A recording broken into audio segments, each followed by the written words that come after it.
بلکہ حضرت سعدی شیرازی فرماتے ہیں کہ میں نے بہت سارے جھکے ہوئے لوگوں میں تکبر دیکھا ہے، جو بڑا میٹھا بولتے ہیں نا، کئی دفعہ کہتے ہیں جی کیا بات ہے جی، سبحان اللہ ماشاء اللہ، بڑا میٹھا بولتے ہیں، تو یہ میٹھا نہیں بول رہے ہوتے، یہ آپ کو شیشے میں اتار رہے ہوتے ہیں۔ آپ نے کسی کی تعریف کرنی ہے تو پشت کے پیچھے کریں، وہ اصل تعریف ہے۔ آپ کوئی ایسا کام نہ کریں جس سے چھلکے لفظوں میں کہ میں نے کسی کو بنایا ہے، اس سے نا آپ کو خود محسوس ہوگا کہ میں حقیقت پہ زندگی نہیں گزار رہا، میں تو کوئی اداکاری کر رہا ہوں۔ اور جو لوگ کہتے کچھ اور ہیں کرتے کچھ اور ہیں تو وہ خود بڑے پریشان رہتے ہیں، وہ جانتے ہیں کہ یار یہ میں کہاں الجھ گیا ہوں۔ تو بھائی یہ جو بہت زیادہ ہمارے دلوں کے اندر چیز ہے، اور یہ ہر مقام پر بہت سارے لوگوں کو یہ چیز حاصل ہے، میں دیکھتا ہوں کہ درجہ بدرجہ ان چیزوں کا شمار ہے۔ کچھ کا خیال ہے کہ میری ڈگری زیادہ ہے، اور کچھ کا خیال ہے کہ مجھے عقل زیادہ ہے، کچھ کا خیال ہے کہ میری شہرت زیادہ ہے، تو کچھ کا خیال ہے کہ میری دولت زیادہ ہے۔ آہستہ آہستہ وہ الجھاؤ پیدا ہوتا ہے، کسی کا کچھ نہیں جاتا، وہ خود آدمی بے چین رہتا ہے۔ حال دیکھیں نا، یہ میری طرح کو بندہ آ جائے نا محفل میں جس کو عادت ہے اسٹیج پہ بیٹھنے کی، اچھے لوگوں کی، بزرگوں کی، سادات کی بات نہیں کرتا، تو اس کو کبھی بیچارے کو پیچھے بیٹھنا پڑ جائے نا تو وہ گردن اونچی کر کر کے نقیب محفل کو دکھاتا ہے کہ میں آ گیا، کسی طریقے مینوں بھی ساتھ لے کے، بے چین رہتا ہے۔ اور اگر اسے سکون حاصل ہو کہ بھئی حضور کی محفل میں بیٹھنا ہے، جہاں جگہ مل گئی وہیں پہ ٹھیک ہو، اور وہ سکون کے ساتھ، دیکھو اس محفل کا مہمان خصوصی میں نہیں، حضرت بزرگ تو سرپرستی کاری رہے ہیں، میں نہیں، اس محفل کا تو مہمان خصوصی وہ بندہ ہے جس نے محفل سے پہلے یہاں جھاڑو دیا ہے، جس نے یہاں دریاں بچھائی ہیں، جس بیچارے کی فوٹو بھی کوئی نہیں آئی، وہ مہمان خصوصی ہے۔ اور اس محفل کا تو وہ مہمان خصوصی ہے جو چپ کر کے کہیں کونے میں بیٹھا ہے، اس کو کوئی دلچسپی نہیں کہ کوئی مجھے بھی جانے گا، کوئی مجھے بھی پہچانے، اسے تو اتنا پتہ ہے کہ میں اپنے پیارے حبیب کی تعریف سننے کے لیے آیا ہوں۔ آپ اپنے اس طرح آپ کا ذوق دوبالا رہے گا اگر آپ عاجزی کے ساتھ، انکساری کے ساتھ، رب رسول کی رضا کے لیے کسی جگہ بھی آپ اپنے آپ کو سیٹ کر لیں گے تو ماحول آپ کا ٹھیک رہے گا، ورنہ آپ الجھاؤ کا شکار ہیں، ورنہ آپ پریشان ہیں، ورنہ آپ تکلیف میں، ورنہ آپ آزمائش میں۔ بخاری شریف میں حدیث ہے، قاضی ایاز مالکی رحمۃ اللہ علیہ نے بڑی تفصیل سے لکھی ہے، راوی حضرت انس بن مالک ہیں۔ ایک بندہ بڑی دور سے آیا نبی پاک صلی اللہ علیہ وسلم کی زیارت کے لیے، بڑی دور سے۔ عرب کے جو سردار ہوتے تھے ان کے بڑے ناز نخرے ہوتے تھے، وہ خیر آج بھی ہیں، پروٹوکول کا ماحول آج بھی، یعنی وزیر صاحب کے آگے دو چار گاڑیاں نہ ہوں تو ان کو مزہ ہی نہیں آتا، پولیس والے آگے پیچھے بھاگیں تو، حالانکہ ان کو نہیں پتا کہ جو پولیس والے آگے پیچھے بھاگ رہے ہیں نا، یہ حکومت بدلی تو گرفتار کرنے بھی انہوں نے آنا ہے، لیکن وہ بڑا مزہ آتا ہے جب لوگ گاڑی کے پیچھے بھاگتے ہیں۔ کیا بات ہے جناب، بڑی بات۔ اور ہماری طبیعتوں میں پتہ نہیں کون سی، یہ پیسے پھینکنے والے دوست مجھ سے ناراض نہ ہو جائیں، لیکن میں اکثر سوچتا ہوں کہ یار یہ کس طرح کا کام ہے کہ پہلا کھلارنے پھر آپ اکٹھے کرنے، تو آپ کٹھے دے دیں جس کو دینے ہیں، ختم ہو جائے بات۔ یعنی وہ محفل میں نا گپ شپ ہو رہی ہوتی ہے، کٹھے کرنا لے، پان دینا لے، کس چکر میں پڑ گئے۔ حضور غوث اعظم رضی اللہ تعالیٰ عنہ کی محفل میں شیخ یحییٰ نجار جایا کرتے تھے تو وہ کہتے تھے کہ ہم وہاں گنتے تھے آج کتنے بندوں نے توبہ کی، تو ہم سے گنے نہیں جاتے تھے، اتنے لوگ توبہ کرتے تھے۔ بزرگوں کی محفلوں میں توبہ کرنے والے گنے جاتے تھے، ہماری محفلوں میں پیسے گنے جاتے ہیں اور وہ پرچیاں دی جاتی ہیں۔ ایسا نہ کریں، اس سے گھٹن پیدا ہوتی، اور پھر جو نوٹوں والے ہوتے ہیں وہ فرنٹ سیٹوں پہ آ جاتے ہیں۔ بہت سارے غریب سوچتے ہیں کہ میرے پاس بھی اگر کرارے نوٹ ہوتے تو میں بھی آگے ہوتا۔ تو کم از کم یہ جو میلاد کی محفل ہیں ان میں تو سب کو ایک جیسا رہنے دے، یہاں تو امیر غریب کا فرق نہ ہو، اس کو تو مہربانی کریں۔ تو نبی پاک صلی اللہ علیہ وسلم کی خدمت میں وہ شخص بڑی دور سے آیا، تو عرب کے بادشاہوں کا مزاج تھا، پروٹوکول بڑا چاہتے تھے، ان کا تو یہ طریقہ تھا کہ حکمرانی کرنی ہے جیسے بھی ہو۔ اگر کسی غلام نے دھوپ میں بندھا رہ گیا، اونٹ اور چھاؤں میں نہیں باندھا تو درے مارتے تھے، اور اگر اس نے کھول کے باندھ دیا تو پھر بھی مارتے تھے، کہتے تھے اتنا سیانا ہو گیا تو انہیں پوچھا ہی نہیں، خود بخود ہی باندھ دیا۔ وہ شخص حضور کی بارگاہ میں آیا اور بہت سارے لوگوں کے پاس کیونکہ وہ جاتا تھا اپنے سربراہ کا پیغام لے کے، تو وہ کانپ رہا ہے جب حضور کی بارگاہ میں گیا، ڈر رہا ہے۔ اب ذرا بات کو سمجھنا، نبی پاک صلی اللہ علیہ وسلم نے اس سے فرمایا کیوں ڈرتے ہو؟ سادہ آدمی ہے، دیہاتی ہے، بدو ہے. اللہ کے رسول نے تھپ کی دی. کیوں ڈرتے ہو؟ تو کہتے ہیں حضور مجھے آداب نہیں آتے اور مجھے ڈر آتا ہے، کوئی بات اگر ایسی ہو گئی آپ مدینے کی حکومت کے سربراہ ہیں تو کہیں آپ ناراض نہ ہو جائیں. حضرت انس بن مالک فرماتے ہیں بات کہاں کی تھی، پہنچ کہاں گئی. جب اس نے یہ کہا نا کہ آپ تو حکومت کے سربراہ ہیں، کہیں کوئی غلطی نہ مجھ سے ہو جائے، تو نبی پاک کی آنکھوں میں آنسو آ گئے. حضور رونے لگے اور نبی پاک صلی اللہ علیہ وسلم فرمانے لگے نہ بھائی تو کسی حکومت کے سربراہ کے پاس نہیں آیا، نہ تو اس بیٹے کے پاس آیا ہے جس کی ماں گوشت کے خشک ٹکڑے کھا کے بھی گزارا کر لیتی. میں تو ایک غریب ماں کا بیٹا ہوں.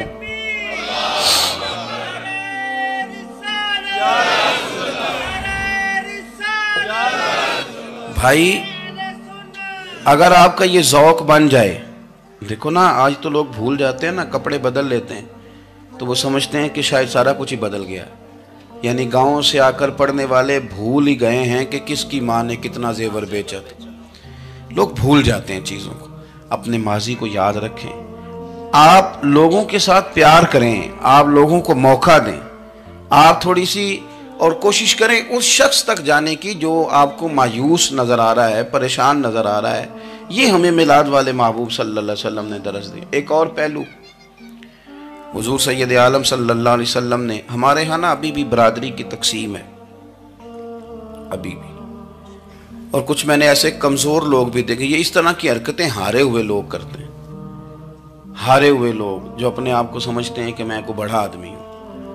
بڑا آدمی تو اپنے اخلاق سے ہوتا ہے، اپنے کردار سے ہوتا ہے، اپنی سخاوت سے ہوتا ہے، لوگوں سے پیار کرنے سے ہوتا ہے. باقی یہ کہ بیٹھ کے کہانی سنانا کہ میں بڑا کچھ کرتا ہوں، تو جو کچھ کرتا ہوتا ہے اسے سنانے کی کوئی ضرورت ہے. ایک اور بہت سارے لوگ آپ تعزیت کرنے جائیں نا والد کے انتقال کے بعد، تو ان بیچاروں کو بتانا پڑتا ہے کہ ابا جی میرے بغیر دوائی نہیں کھاتے تھے. تو میں کہتا ہوں اگر تیرے بغیر نہیں کھاتے تھے پھر بتانے کی ضرورت نہیں، پھر تو سارے گاؤں کو پتا ہوگا کہ تیرے بغیر نہیں کھاتے تھے. اور اگر کوئی دال میں کالا ہے تو پھر تیری وضاحت کوئی بندہ قبول نہیں کرے گا. تو آپ کو بتانا کیوں پڑ رہا ہے؟ اور آپ بار بار اس بات کا ذکر کیوں کر رہے ہیں کہ ہم بہت بڑے قبیلے کے ہیں؟ صاحب اگر آپ بڑے قبیلے کے ہیں تو پتہ ہوگا سارے علاقے کو آپ کتنا لوگوں کا خیال کرتے ہیں، آپ کس قدر محبت کرتے ہیں، آپ کا انداز کریمانہ کس طرح کا. پھر آپ کو بتانے کی کوئی ضرورت نہیں ہوتی، پھر خود بخود خبر ہوتی. حضرت سیدنا ابو ذر غفاری رضی اللہ تعالیٰ عنہ، قبیلہ بنو غفار ایک بڑی شاخ تھی قبیلوں میں سے. جو لوگ اس زمانے میں مالدار قبیلوں سے تعلق رکھتے تھے ان میں سے ایک بڑا نام تھا. ساری زندگی چودراہٹ کی، لیکن میلاد ایک انقلاب کا نام ہے. میں میلاد منانے والے دوستوں سے گزارش کرتا ہوں کہ آپ ہر سال میلاد منائیں اور ہر سال میلاد کے بعد آپ تھوڑے بدل بھی جائیں، یعنی تھوڑے سے بدل جائیں. کچھ لوگ کہیں یار یہ داڑھی میں نے نا 12 ربیع الاول والے دن رکھی تھی، یہ میری میلاد والی داڑھی ہے. اور داڑھی رکھیں بھی نبی پاک کی مرضی کی. کس کی مرضی کی؟ نہ ناراض ہو جائے جی میں ٹور چلا بس. کس مرضی کی جی؟ اپنی مرضی کے نہیں. داڑھی کا وزن کو نہیں ہوتا کہ پوری مٹھی رکھیں گے تو آپ کو کوئی دقت ہوگی، کوئی وزن نہیں. پوری رکھیں، جو حضور کا طریقہ مبارکہ ہے جو ہمیں ملتا ہے اس پر آپ توجہ فرمائیں. تو میں جو بات عرض کرنے جا رہا ہوں وہ میلاد انقلاب ہے. حضور سید عالم صلی اللہ علیہ وسلم کی بارگاہ میں آنے سے پہلے لوگ کچھ اور ہوتے تھے اور یہاں سے ہو کے جاتے تھے تو پھر ان میں تبدیلی آتی تھی.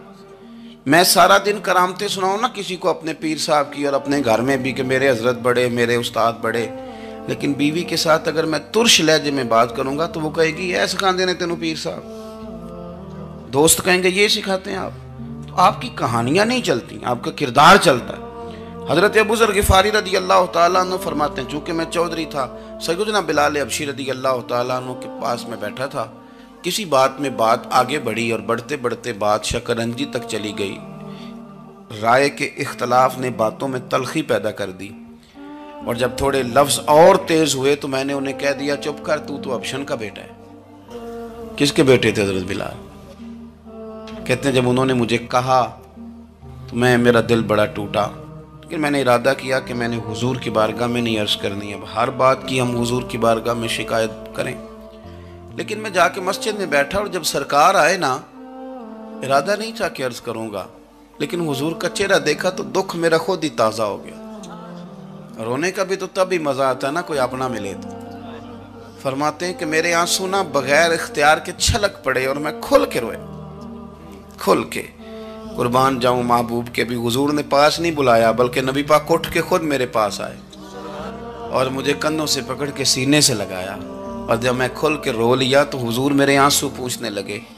کچھ شعر ایسے ہوتے ہیں جو کسی نے کہے ہوتے ہیں، اور کہنے والا جو ہوتا ہے وہ صاحب حال ہوتا ہے، تو اس میں کچھ خوبصورتی زیادہ ہی ہو جاتی ہے۔ ایک پنجابی کے شاعر ہمارے گجرات میں گزرے، بزرگ تھے، ان کا ایک شعر ہے، وہ کہتے ہیں ایک واری میری آنکھیاں چوں اونا نے اتھرو پونجے سن، ایک واری میری آنکھیاں چوں اونا نے اتھرو پونجے سن، ہن تے چسکا پہ گیا رونے دا۔ ایک واری میری آنکھیاں چوں اونا نے اتھرو پونجے سن، ہن تے چسکا پہ گیا رونے دا، تے ہر ویلے آہو زاری دا۔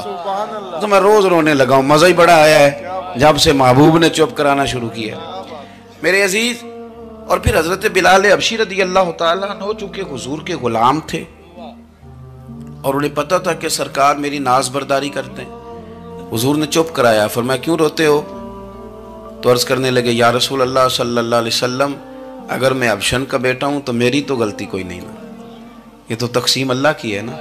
الذی خلقک فسواک فعدلک فی ای صورت ما شاء رکبک، جس طرح وہ چاہتا ہے، جس کو چاہتا ہے اس طرح کی اس کی صورت بنا دیتا ہے۔ تو مجھے حبشن کا بیٹا کہا جاتا ہے، میری غلطی کیا ہے؟ حضرت بلال نے بھی نہیں بتایا کس نے کہا، لیکن نبی پاک صلی اللہ علیہ وسلم نے کیا فرمایا؟ امام یوسف صالحی نے لکھا ہے، ذرا غور کرنا بات پر، تسلیاں لوگ اور رنگ میں بھی دیتے ہیں پر یہ تسلی بڑی انوکھی ہے۔ حضور فرمانے لگے بلال اگر تو حبشن کا بیٹا ہے تو پریشان کیوں ہوتا ہے؟ کالے رنگ والی ماں کا بیٹا ہے تو پریشان کیوں ہوتا ہے اگر تیری والدہ کا رنگ کالا ہے تو؟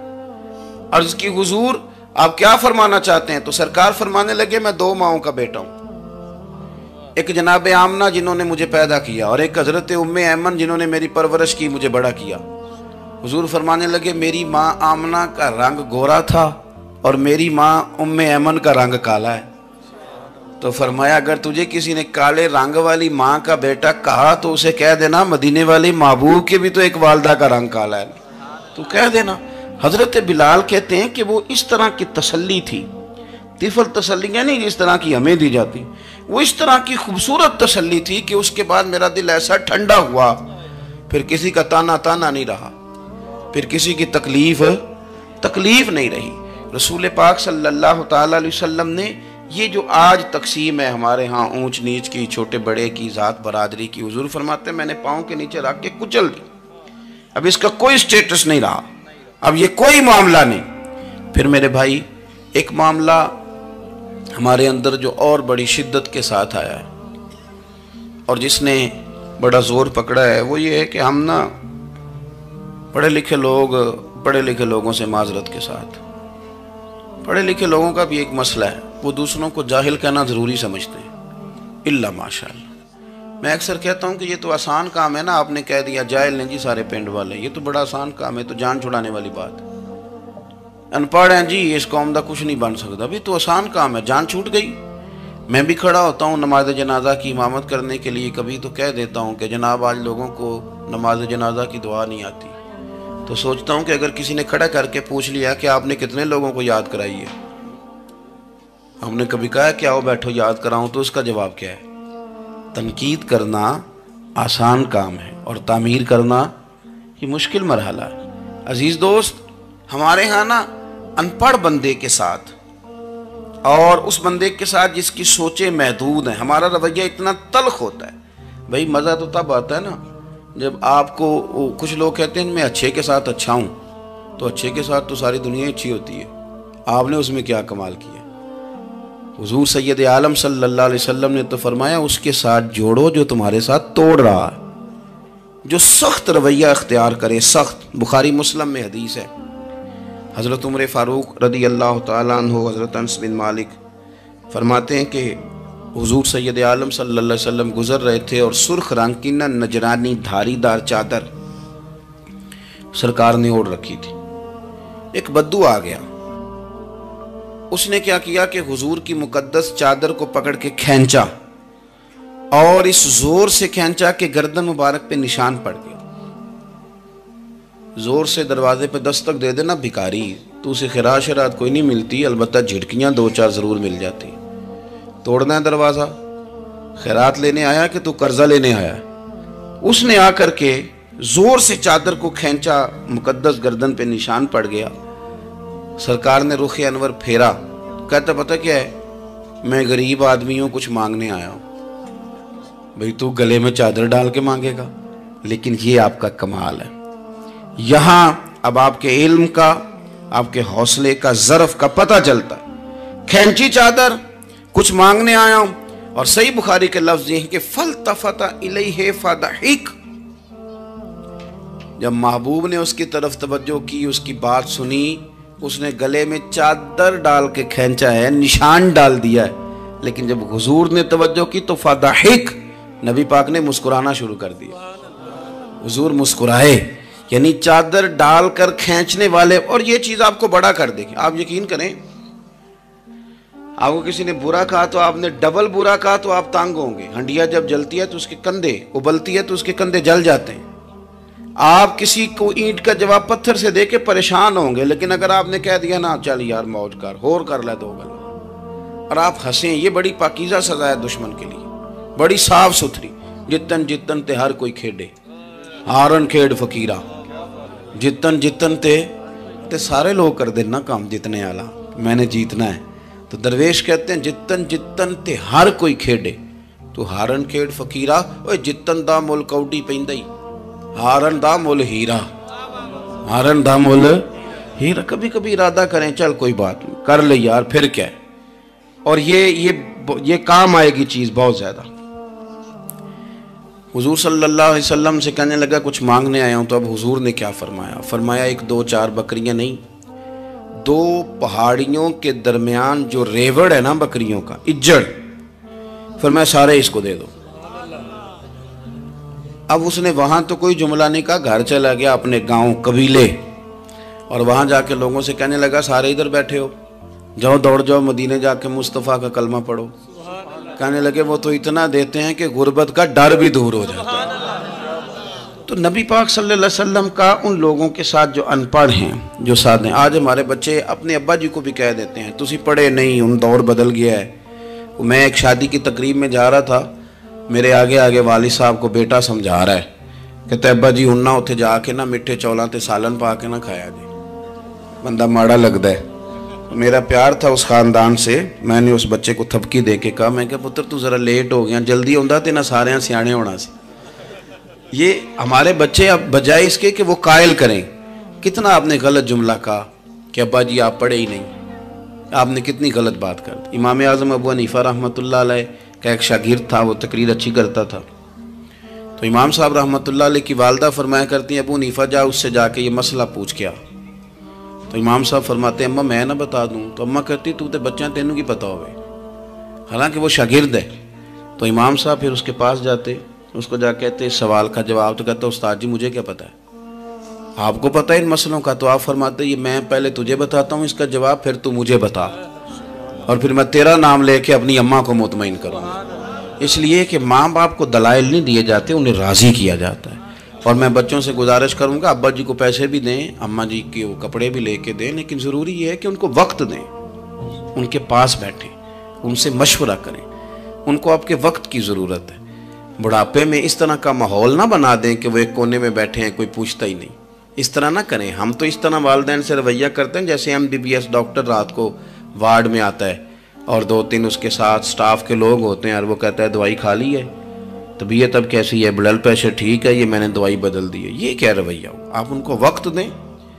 آپ وہ جس طرح آپ چھوٹے تھے تو وہ لاڈ لڑاتے تھے، پیار کرتے تھے، آپ بھی تھوڑا قریب بیٹھیں، اور آپ دیکھیں آپ کو اللہ تعالیٰ اس کی برکت سے کتنی رحمتیں عطا فرماتے۔ تو کسی کو جاہل کہنا، ان پڑھ کہہ دینا، ایک حدیث اور سن لیں، بات کو ختم کرتا ہوں۔ اس کو قاضی ایاز رحمۃ اللہ علیہ نے شفا شریف میں لکھا ہے، ایک بدو حضور کی بارگاہ میں آیا اور اس نے آ کے کچھ مانگا، اللہ کے پیارے حبیب صلی اللہ علیہ وسلم کی بارگاہ میں مانگا جہاں ایک مانگنے پر دریا بہا دیے جاتے ہیں۔ دریا بہا دیے ہیں، در بے بہا دیے۔ یہ در الگ ہے اور بے بہا الگ ہے، پھر یہ شعر صحیح سمجھ میں آئے گا آپ کی۔ تو حضور سید عالم صلی اللہ علیہ وسلم تو جس کو دیتے تھے پھر اس کی کئی نسلیں کھاتی تھی، ختم نہیں ہوتا تھا۔ اس نے بھی کچھ مانگا، حضور نے کچھ دیا، لیکن ابھی اسے آداب نہیں نہ آتے تھے۔ پہلے آداب سکھائیں پھر کسی کو بے ادب کہیں، لیکن بغیر آداب سکھائے لوگ لوگوں کو بے ادب کہہ دیتے، یہ انداز ٹھیک نہیں۔ اس نے کچھ مانگا، حضور نے دیا، چونکہ آداب نہیں آتے تھے، نہ آشنا تھا، تو کہنے لگا معاذ اللہ ثم معاذ اللہ، نقل کفر کفر نہ باشد۔ کہنے لگا میں تو بڑی تعریف سن کے آیا تھا، آپ نے تو کچھ بھی نہیں دیا۔ حضرت عمر فاروق نے تلوار نکال لی، فرمایا اس بے ادب کی گردن اڑاؤں گا۔ حضور نے فرمایا عمر ٹھہر جا ذرا، جلدی نہ کر۔ سرکار اسے گھر لے گئے، جتنا دیا تھا نا اس سے ڈبل دیا، پھر جتنا ہو گیا تھا اس سے بھی ڈبل دیا۔ تیسری دفعہ حضور دینے لگے تو کہنے لگا یا رسول اللہ بس کریں، میں نے تو طوفان کے اندر بھی ہوا اتنی تیز نہیں چلتے دیکھی جتنی آپ کی سخاوت تیز چلتی ہے۔ کریم رسول صلی اللہ تعالی علیہ وسلم نے فرمایا یہی بات باہر جا کے میرے صحابہ سے بھی کہہ دو گے؟ حضور کہہ دوں گا۔ فرمایا جب تم نے کہا تھا نا نہیں دیتے تو ان کے دل ٹوٹ گئے، جب تم کہو گے نا بڑا دیتے ہیں تو ان کے کلیجے ٹھنڈے ہو جائیں گے۔ وہ باہر آیا، آ کر کے کہنے لگا میرے رسول پاک علیہ السلام کے مقدس غلاموں، میں نے تو طوفان میں بھی ہوا اتنی تیز نہیں دیکھی جتنی کریم کی سخاوت تیز ہے۔ پیارے حبیب صلی اللہ تعالیٰ علیہ وسلم تو کمال کر دیتے ہیں۔ اب صحابہ خوش ہو گئے۔ میرے نبی پاک صلی اللہ علیہ وسلم نے ہماری تربیت فرمائی کہ ہم نے کس طرح کا رویہ ایسے لوگوں کے ساتھ اختیار کرنا ہے۔ حضور فرمانے لگے عمر اگر تم اس سے پہلے قتل کر دیتے جو اس نے کہا تھا تو یہ دوزخ میں جاتا، اور اب جو کہہ رہا ہے اس پر مرے گا تو رب اسے جنت عطا فرمائے گا۔ حضور فرمانے لگے عمر میری اور تمہاری یعنی میری اور میری امت کی مثال اس آدمی کی مثال کی طرح جس کی اونٹنی بھاگ گئی تھی، ناک سے نکیل نکل گئی تھی۔ بہت سارے لوگ آئے اسے پکڑنے کے لیے، ہاتھوں میں نیزے تھے، ڈنڈے تھے، تلواریں تھیں، پر وہ کسی کے قابو نہ آئی، زخمی ہو گئی پر کسی کے قابو نہ آئی۔ حضور فرماتے ہیں پھر اس کا اپنا مالک آ گیا، اس نے تھوڑا سا چارہ اٹھایا، میری طرف دیکھیے گا جی، چارہ اٹھایا، اونٹ اس نے اس کو تھپکی دی، بغیر کسی کی مدد کے ناک میں نکیل ڈالی، پھر اونٹنی پر سوار ہوا اور کہنے لگا لوگوں تم نے میرے جانور کو بڑی تکلیف دی، اونٹنی میری ہے، اسے سنبھالنے کا طریقہ بھی مجھے ہی آتا ہے۔ گویا حضور فرما رہے ہیں عمر یہ امت میری ہے تو اسے کس طرح سنبھالنا ہے یہ طریقہ بھی مجھے ہی آتا ہے۔ ان کی کہاں کس بنیاد پر کس رنگ میں تربیت کرنی ہے یہ میں جانتا ہوں۔ ہمیں اگر ہماری زندگی انصاف والی ہو، عاجزی والی ہو، اطمینان والی ہو، عاجزی بھی دل کا نام ہے، اطمینان بھی دل کا نام ہے۔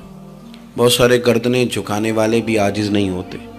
اپنے دل سے تہیہ کر لیں کہ میں کسی شخص کو بھی اپنے سے چھوٹا نہیں جانتا، کمزور نہیں جانتا، میں کسی شخص کے بارے میں بھی یہ رویہ نہیں رکھتا کہ یہ کوئی برا ہے۔ اگر کہیں ضرورت پڑے تو کسی کی اصلاح کریں، اگر وہ اصلاح قبول نہ کرے اور آپ کو محسوس ہو کہ یہ معاملہ آپ کے بس میں نہیں تو پھر بھی اس کے لیے دعا کریں۔ کسی کونے میں جا کر کے تنقید کرنے کی اجازت نہیں ہے۔ اپنے آپ کو سمیٹیں، سوچوں کو بکھرنے سے سمیٹیں، اچھا سوچا کریں۔ جو لوگ اچھا سوچتے ہیں وہ صحت مند رہتے ہیں، ان کی سوچیں تازہ رہتی ہیں۔ آپ ہر ایک کے بارے میں خیر کا رویہ اختیار کریں اور مثبت پہلو تلاش کریں۔ آپ مثبت پہلو، ہر وقت تنقید کرنا۔ میں ایک محفل میں بیٹھا تھا، بات میری ختم ہو گئی تو ایک نعت خواں نے بڑا اچھا شعر پڑھا۔ ہم بڑی اس بات کی تردید کرتے رہتے ہیں کہ یہ طے کر کے اور پیسے لے کے اور یہ نہیں کرنی چاہیے چیزیں، لیکن یہ کہ یہ غلطی کس کی ہے؟ یہ اس عوام کی غلطی ہے جو ریٹ بناتی ہے، چیزیں خریدتی ہے۔ جو چیزیں آپ خریدیں گے نہیں بکیں گی بھی نہیں مارکیٹ میں، آپ خریدتے ہیں تو کوئی بکتا ہے نا۔ میری بات کی سمجھ آ رہی ہے؟ تو ہم یہ سارا کچھ ڈال دیتے ہیں۔ اب کیا ہوتا ہے کہ اتنی سونی محفل سجی ہوئی ہے لیکن اس میں بیٹھ کر لوگ حضور کی تعریف سننے کی بجائے یہ کہہ رہے ہیں اس نے 40,000 لیا ہے۔ تو آپ یہ اندازہ کریں کہ وہ جو بات ہمیں اس وقت مدینہ شریف لے کے جاتی، ہمارا عشق رسول تازہ کرتی، تو ہم نے وہاں کیا گھٹن پیدا کر دی یہ کہانیاں چھیڑ کے۔ کیوں دیتے ہیں آپ پیسے؟ کیوں اس طرح کے ریٹ آپ بناتے ہیں؟ پہلے آپ بناتے ہیں پھر اس کے بعد آپ تنقید کرتے ہیں۔ اب دیکھیں میں بھی بیٹھا تھا تو اس نے بڑا خوبصورت شعر پڑھا اور بڑی مزیدار بات کی، بڑا مزہ آیا۔ تو میں نے ساتھ والے سے کہا یار آج بڑے دنوں کے بعد سرور آیا۔ تو کہنے لگا نہیں 40,000 لے آ جائے۔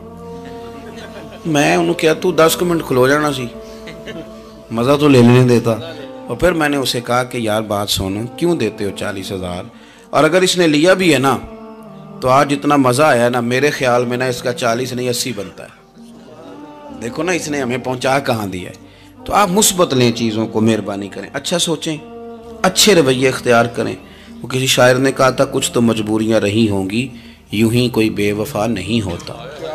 اچھی سوچ پیدا کریں، خوبصورت آپ اپنے آپ کو رکھیں، آپ کا فائدہ ہوگا۔ آپ اچھا سوچیں گے تو آپ کا نفع ہے، ورنہ بکھری ہوئی سوچوں والے لوگ تو بیچارے سویرے کچھ ہوتے ہیں، دوپہر کو کچھ ہوتے ہیں، شام کو کچھ اور ہوتے ہیں، اور تیزی سے وہ لوگ بکھر جاتے ہیں۔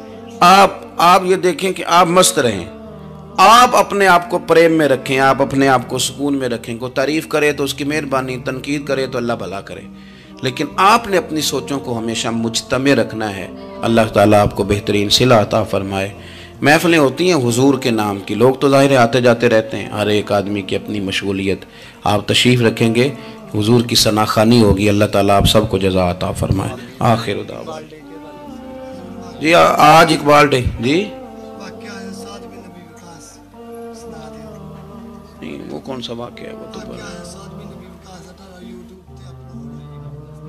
ان کے تو کئی واقعات ہیں۔ چلے میں بات کرتا ہوں، آپ تشریف رکھیں جی، میں بات کرتا ہوں۔ میں تو اپنی طبیعت کے مطابق بات کر چکا ہوں، اتنی کو میں کیا کرتا ہوں، لیکن ایک بات عرض کرتا ہوں آپ کی خدمت میں۔ ایک تو یہ کہ آج اقبال ڈے، علامہ اقبال جو ہیں وہ اسلام کے اور صوفیاء کے اور اہل محبت کے بہترین ترجمان ہیں۔